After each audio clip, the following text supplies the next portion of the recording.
Hey guys, Assalamualaikum warahmatullahi wabarakatuh.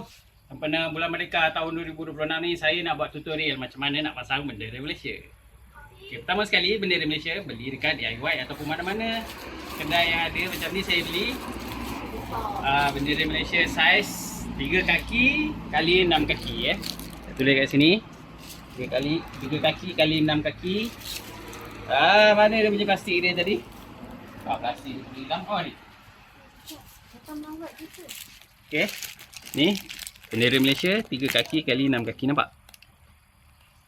Okey. Bendera ni besar macam ni. Oh. Jangan sampai terbalik. Kena jaga kedaulatan negara kita. Jangan sekali-sekali biarkan dia terbalik. Okey, besar kan? Mari dekat sikit. Aku tak faham macam mana si Bangang ni dia boleh pasang bendera ni terbalik. Kau tengok lubang dekat sini.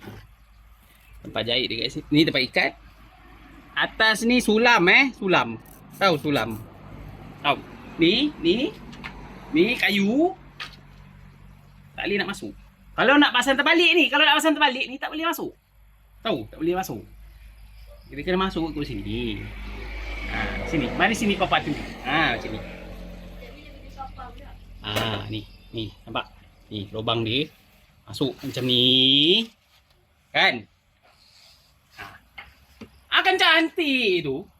Macam mana kau boleh pasang terbalik? Aku tanya kau. Salah kibar. Apa? Bangla tu tak kerti nak pasang. Tak betul?